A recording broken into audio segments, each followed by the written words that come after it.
Lunacy 911. I need an ambulance. I Okay, what's going on? There's a girl dead on my floor. She's missing a finger. She's on our floor, bleeding, not moving. Okay, I need you to get down and tell me if she's breathing. She's not moving. No, she isn't. She's cold. She's dead. She's cold. I was talking to a member of the Something Sinister Patreon recently, and they asked me, "What's the most evil thing you've seen on the internet?" It got me thinking. Throughout the years of doing Something Sinister, I have talked about, read, watched a lot of content regarding evil things and evil people. And the question made me think of another one. How do you measure evil? Is it the amount of people a person has killed? Is it the way in which they killed someone? Did they show mercy, or were they ruthless, dragging out pain or suffering for as long as possible? And the question even goes beyond something physical like ending someone's life. For a lot of us, at least in predominantly Christian nations, the earliest depiction of evil doesn't involve physicality at all. It's the defiance and arrogance that an individual held against his creator, which resulted in him being banished from his home and plunged into eternal damnation. It's blasphemy, and the idea of going against the status quo. Ultimately, I didn't know how to respond to this question. I think it's most likely subjective from person to person. That being said, if there's anything I've learned from working on this channel, it's that human beings are, without a doubt, the most evil thing on the planet. Really quickly, before we get into the video, if you are watching this on your phone or computer, go ahead and navigate over to your preferred internet browser and open up a new tab. Here you can find an important message that is often overlooked. This is your privacy report, and as you can tell by looking at mine, in the last 7 days, Safari has prevented 55 trackers from profiling me. This means getting a hold of my personal information, things like my social security number, my bank account, credit card numbers, passwords, stuff like that. And this is because I am browsing the internet without using a VPN. Ever since I started using today's sponsor, Private Internet Access, I have had zero problems with people trying to steal my information. Private Internet Access utilizes a VPN, which hides your IP address and safeguards your internet connection through an encrypted tunnel. This prevents hackers and other sort of people like that from getting a hold of your personal data. And by subscribing to Private Internet Access, you can protect an unlimited amount of devices at the same time. And thanks to Personal Internet Access VPN, you can change your location as if you were in another country and can easily access content that is not available in your country. And this is great for things like streaming a movie or a TV show that is on a service in another country that is maybe not yours. So if I have a Netflix and I want to watch Death Note, but it's not streaming in my country, I can use Private Internet Access to change my geolocation to a country that is streaming Death Note on Netflix. By using this link found in the description below, you get an 83% discount. That equates to roughly $2.03 a month, which is absolutely crazy. And by signing up through this link, you get 4 months absolutely free. And signing up is completely risk-free. You get a 30-day money-back guarantee, as well as 24/7 around-the-clock customer service. I really strongly recommend you guys look into this product if you're like me and you use your phone or your computer for work, or even if you have school or anything like that. It has been an immense help. Thank you so much, Private Internet Access, for sponsoring this video. I wish I would have never come across this story. I wish it would have remained hidden in the depths of the internet. It brings us to Soviet Russia in a city called Gorky, or at least that's what Joseph Stalin had renamed it at the time. It has been closed to foreigners to safeguard the security of the Soviet military, leaving little for citizens, especially children, to indulge in. As such, it wasn't uncommon for children to explore the various cemeteries throughout the city, sometimes getting into trouble. Anatoly Moskvin was one of these children. While the escapades through the cemeteries might just be out of boredom for some of the children, Anatoly holds a deeper fascination for the dead. During one of his walks home from school, Anatoly was apparently forced by a group of men to kiss the forehead of a dead girl in her casket. He recalls feeling the waxy forehead of the girl in an embroidered cap. This experience would stay with him, sparking an interest in death and burials. "I kissed her once," he would recount, "then again and again." When he gets older, Anatoly excels in his academics. His peers describe him as being a genius. He attends Moscow State University, where he studies philology and linguistics. He's fluent in 13 languages and goes on to become a published scholar. But something's not usual about Anatoly or his work. At home in his apartment, he has amassed a library containing over 60,000 books and documents on death, burial, and the occult. That experience with the dead girl in the cemetery has never quite left his mind. This apparent fascination catches the attention of a fellow academic who commissions Anatoly to document the names of the deceased across over roughly 700 cemeteries throughout the city. This would be carried out in the following 2 years. The exhaustive work would only make Anatoly's macabre fascination with the dead become even more serious. It should also be mentioned that throughout his life, Anatoly never had any long-term romantic relationships. He didn't have very many friends either. Most people referred to him as a recluse. This never raised a red flag to the two people who did know Anatoly, however, his parents Elvira and Yuri. They believed their son was a genius, a career-oriented individual who was married to his work. When they visited Anatoly's room, they shrugged off the messy environment as being a part of his eccentricity. There was, however, one glaring detail that they couldn't help but overlook. То есть он здесь эти делал, да? Да, из трупов кукол. То есть и глина там, да? Да, Там все девочки, да? ну как правило. Одежда, много кладбища, обувь. Вечерние съемки.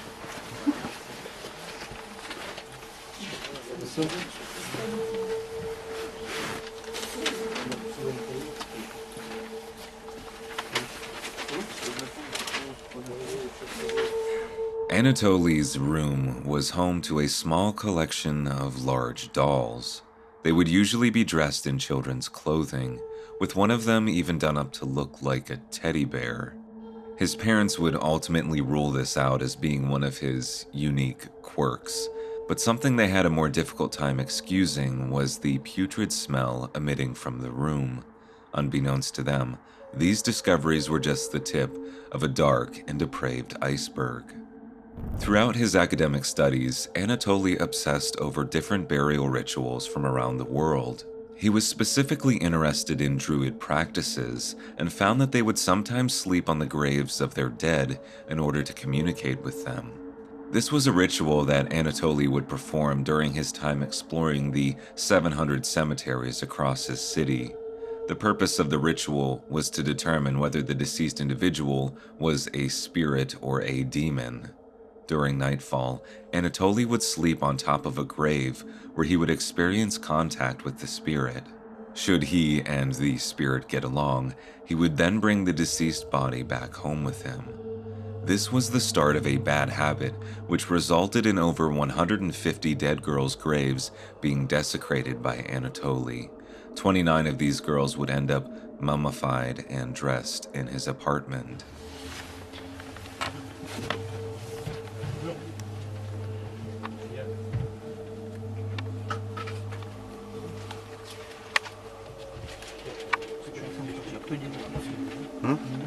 It's only natural to question what made Anatoly commit such vile acts. In retrospect, he isn't the only case of a person digging up a body or keeping a person around after their death. In more sympathetic circumstances, a person may keep the body of a loved one after their death as a means of holding on to them, not wanting to accept that the person is gone. This isn't the case, however, for Anatoly, as his reasons for preserving the dead are much more disturbing. As mentioned previously, Anatoly never carried out a successful relationship in his entire life. He never dated, had sex, or did anything intimate. This exacerbated his hidden desire to have a family of his own, specifically a young daughter. At one point in his life, he attempted to adopt a child, but was unable to due to his income. He would express that this fueled his loneliness, especially when his parents would go out and travel with one another. Anatoly found companionship in the bodies that he would take home with him. In his tiny, cluttered apartment, he would celebrate the birthdays of each doll and even hold holiday parties with them. When it was late into the evening, Anatoly would drill holes through the dolls' eye sockets and put buttons on them. He did so because, as he puts it, he wanted to watch cartoons with them. All of this was an attempt to grant his wish of being a father. When asked if he ever had any sexual interest in the bodies, he would state that his motivations were entirely paternal. He felt like he was a father to the dolls, that he was in charge of taking care of them, feeding them, entertaining them. But ultimately, he couldn't protect them. Upon bringing home each of the corpses, he would use salt and baking soda to dry them out. He would then wrap the limbs in strips of cloth and stuff the hollowed-out bodies with rags and padding to make them look full.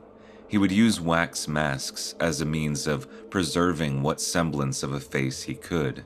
Despite this, the bodies would often wither and shrink as time went on. One of these victims was 10-year-old Olga Chartimova.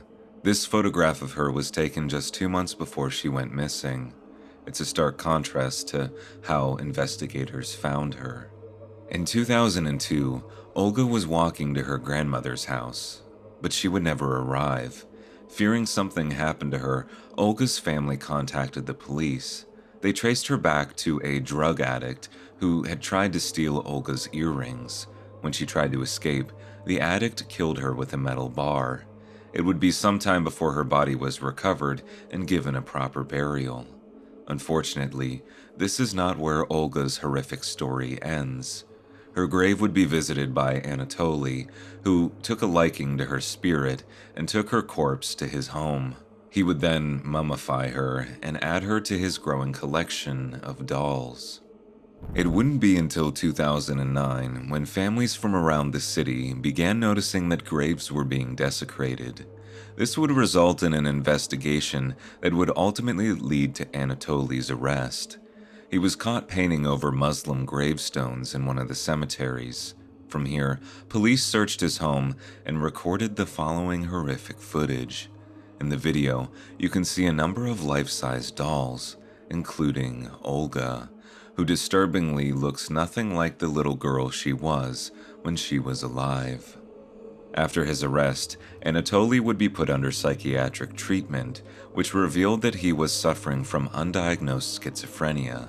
He would be kept in a psychiatric clinic until 2018, where doctors stated that he was no longer a threat and petitioned for his release. However, a 2019 evaluation found that he was not yet mentally stable. To this day, Anatoly has refused to apologize to the families who were directly affected by his actions, some of whom have spoken out and said that it feels as though they had to go through the loss of a child twice.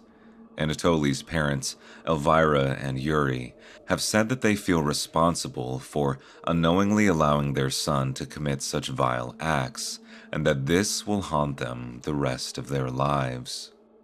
What Anatoly did was evil, even if it was out of a place of desperation. He desecrated the bodies of children. Their parents will always live knowing that they couldn't protect them, and Anatoly refuses to apologize or acknowledge that what he did was wrong. But perhaps the worst is yet to come. Unfortunately, we have the grueling task of killing our 2 friends. And they are right in that house just down the street. Ruthless killers documenting their crimes. This wouldn't be the first time or the last time. One of the most notorious instances being the Columbine tapes. a series of videos taken by Eric Harris and Dylan Klebold before they went on their massacre. This story echoes a similar sentiment almost 7 years later. Man, the way that... That would, but I really wouldn't like that. Because then it would be all going straight, then you just... It would. That's how I walk behind you now. You're gonna walk behind me, dude? I'm not gonna trick you, dude. I'm not gonna trick You would trigger. you. Dude, I was thinking about it. Actually, I was really actually gonna do it. Oh, yeah? And I was like, hey, what's the best thing? Hey, look, it's Cassie. Hey, look, I don't know. Hello, Cassie. I'm getting you on tape, okay? Say hi, please. Hi. Okay, see ya. The girl being recorded here is Cassie Jo Stoddard, a junior in high school known for her good grades and overall popularity. In her biology class, she is paired up with 2 boys for an assignment.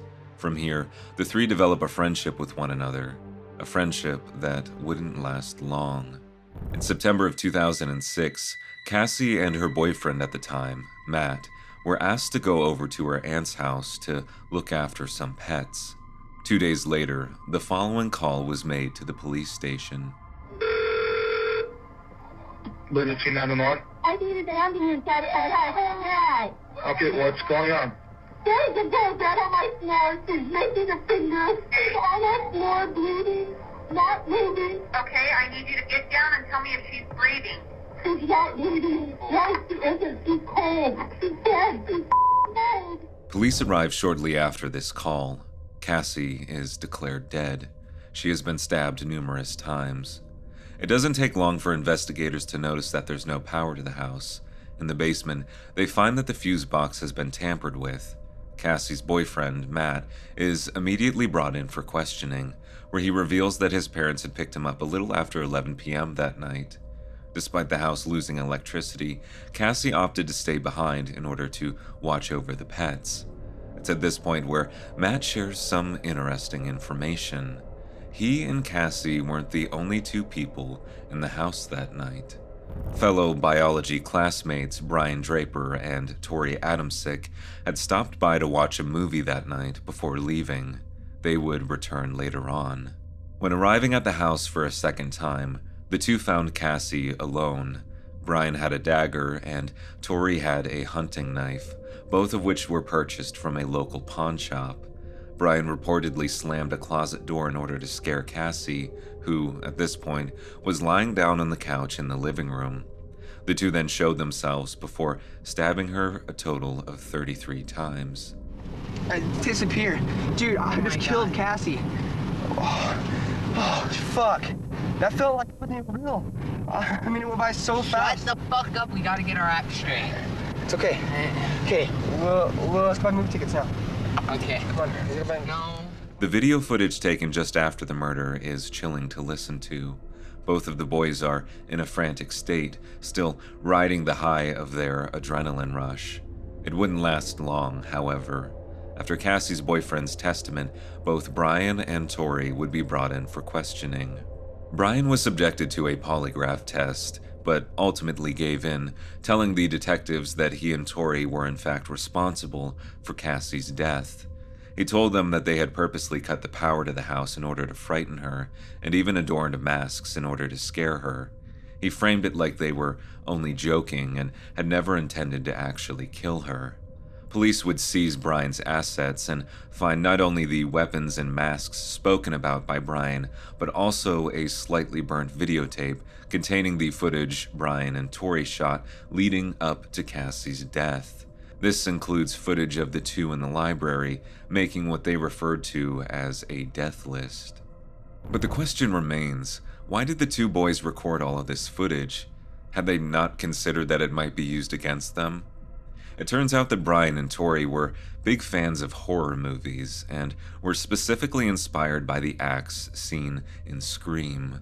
The adorning of masks and gloves and the use of a hunting knife were directly inspired by Ghostface, the main antagonist in the Scream movies. After the 2 were charged with first-degree murder, investigators found that the 2 had been living in their own personal horror movie fantasy. The The two wanted to commit another Columbine-style massacre.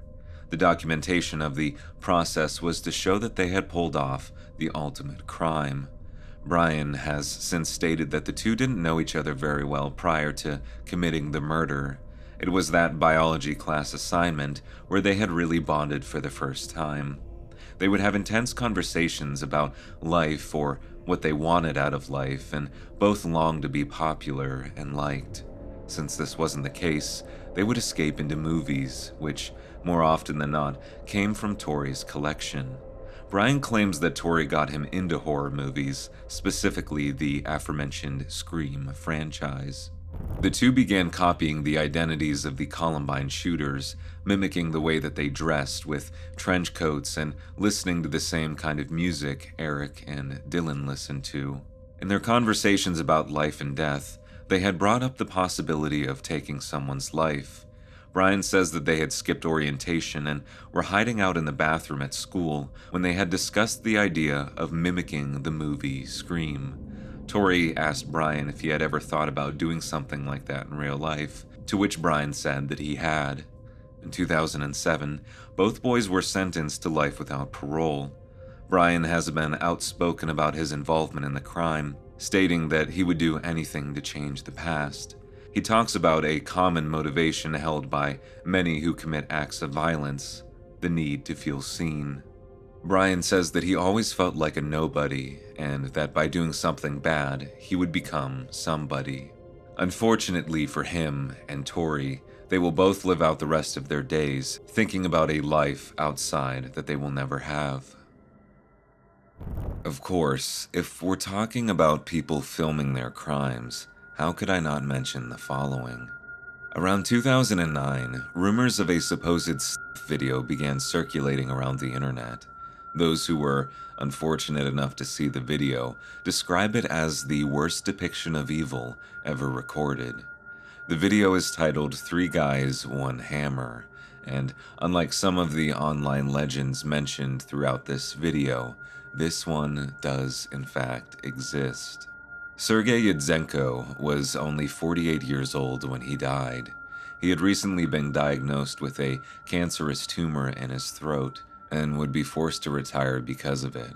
When undergoing treatment, Sergei lost most of his voice, which made it difficult for him to find another job around his small village.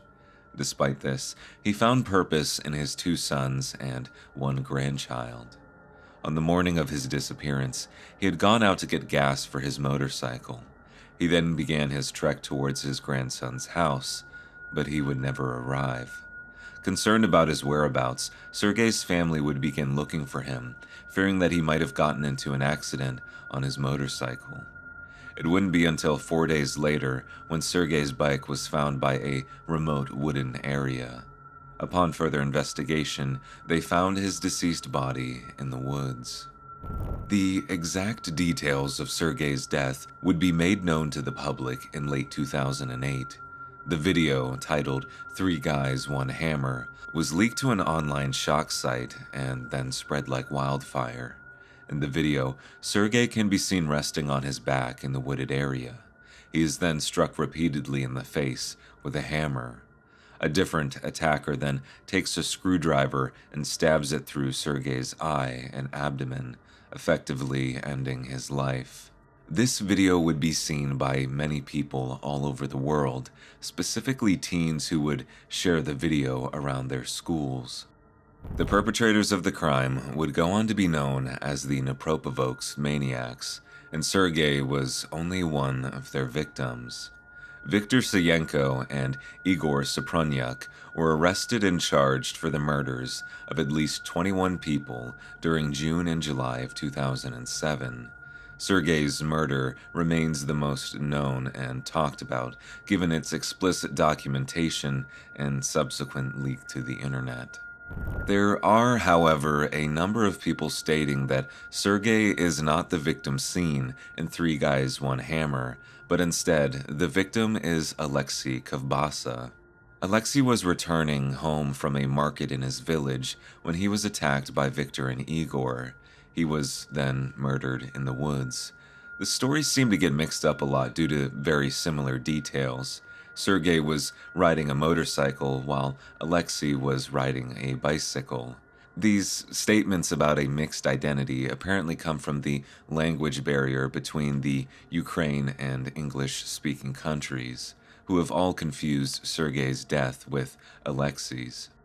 Regardless, the videos taken by Victor and Igor remain some of the most repulsive and truly evil pieces of media to ever be showcased on the internet. Both Victor and Igor were sentenced to life in prison in 2009. They have since tried to appeal this sentencing, but fortunately the Supreme Court of Ukraine has upheld their life sentences. Perhaps one of the small but most disturbing details is that throughout the infamous Three Guys One Hammer video, both killers can be seen and heard smiling and laughing throughout the entire process. They show no mercy or remorse for what they are doing. A life sentence seems tame for their crimes against humanity.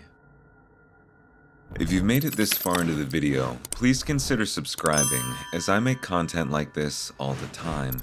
Let's move on to our final story. When I think of evil, I think of intentionally causing someone pain, physical pain, dragging things out for as long as possible. Only the sickest person could find joy in another one's anguish. Running this channel, I see a lot of disturbing things, but nothing bothers me quite as much as torture. Some of the stories I've read on forums are enough to keep me up at night. There's a particular AMA thread from a torture survivor where he details going over to a friend's house only to be taken advantage of by 3 older kids for almost 13 hours straight. During this time, the survivor was beaten up, burned, strangled, sodomized, and more.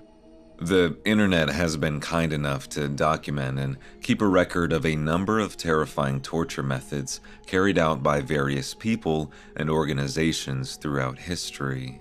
While most of these are no longer in use, there are some that are still supposedly utilized to this day. This includes atrocities committed on floating prisons, which are ships that have been repurposed to serve as a place of detention for convicts or prisoners of war. People unfortunate enough to find themselves aboard these ships are often subjected to beatings and sometimes things like waterboarding. In the 21st century, waterboarding is one of the most notorious forms of torture. This involves putting a cloth over the victim's face before pouring water over it, which causes the person to experience the sensation of drowning. This method of torture is most often used to obtain confessions from the desired person. Reading about torture and seeing torture are two very different things, however. The following is loosely documented, though it's not confirmed. Users across the internet have compiled pieces of evidence to prove its existence. Earlier this year, a person was using an Onion page on the deep web when they accidentally found a random film trailer. The trailer begins with a dark green background and large red text reading, "The Green Ball." Located in the upper right side of the screen is a square with an X inside of it. The text then cuts away, and we see a girl who appears to be tied to a chair. She is sitting under a spotlight hanging from a ceiling in what is assumed to be an old basement. The girl is blindfolded, and the cameraman approaches her, pointing the camera directly at her. He's apparently wearing a skull-shaped mask, and his chest is exposed, revealing a myriad of old scars. The man shows a high Bitcoin figure, assuming the amount of currency is to set the woman free. He then begins cutting her finger. Pretty soon, a third man appears wearing a green skull mask. He has a syringe and injects the girl with some sort of liquid. She quickly loses consciousness. The two men then go into a new room containing multiple bathtubs, which are apparently full of decomposing bodies. At one bathtub in particular, there is a body that has been bathed in a green liquid. The men return to the girl before torturing her to the point of death. Following this, they bring her to the bathtub room where they toss her in an empty one. Just before the video ends, a fourth man wearing a yellow striped apron steps into the bathtub containing a body that has almost completely disintegrated. Beneath the body is a sticky green liquid, which the man sucks up with another syringe. They then stick the syringe in a small transparent sphere, and it turns completely green, before another Bitcoin currency shows on the screen, alluding to the idea that the sphere can be bought somewhere. At the forefront, this seems to be another dark web story that has circulated around the internet. But it's just that, a story, right? Well, some people aren't so sure. A link to the green ball video began circulating as early as May of 2014. Most of these links have since been deleted, but if you look hard enough, you can find it. While I can't show any of the footage associated with the green ball, I can tell you that it contains imagery associated with the sect of the Only Way. This is a satanic group that operates under strict secrecy. There isn't much information about the sect online, but there does exist a strange YouTube channel of the same name. If you look at the profile picture, you'll see it even contains a square with the X inside of it, as mentioned from the green ball story. At first glance, it looks to be just another ARG, but perhaps one of the most interesting details is that one of the uploads shows a figure in a skull mask using a knife to kill someone. It should also be mentioned that these videos were uploaded 9 years ago, which is well before the story started spreading around the internet in the first place. In an upload titled "The First Seal of the Apocalypse," we can see our usual figure accompanied by 2 others. They brandish a weapon and make strange erratic movements. After watching through all of the channel's uploads, I was unable to match any of the footage seen or talked about online, leading me to believe that the Sect of the Only Way YouTube channel is just a bunch of teens trying to be edgy. I did, however, find out where the footage from the green ball actually came from. In 2005, a short film titled Inner Depravity was made. It follows a lot of the same beats talked about in the green ball story: a masked man, a woman tied up, and torture. It turns out, the green ball video took these clips and spliced them together out of order, put some satanic imagery over it, and the legend of the green ball video began. The creator of the short film is Remy Couture. I'm probably pronouncing that wrong, but he's a prosthetic makeup artist, and Inner Depravity was him testing out his skills. Believe it or not, the short exists in its entirety right here on YouTube. It's age restricted, but you can watch the entire thing for free. While the green ball video turned out to be a hoax, it showcases a phenomenon that I think is very interesting. For the longest time, people thought that the green ball video was real, but continued to talk about it and share it with their friends around the internet. They thought it was real footage of a woman being tortured, and they still decided to spread it around. When researching the video, I found a number of comments left behind by people who were eager to see the video upon its discussion.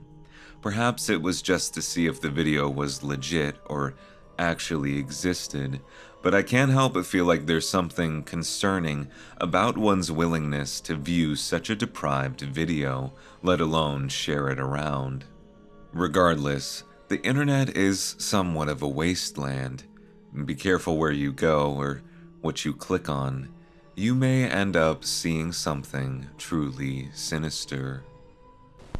Thanks again, Private Internet Access VPN, for sponsoring this video. Make sure you use the Something Sinister link found in the description below to get your 83% discount.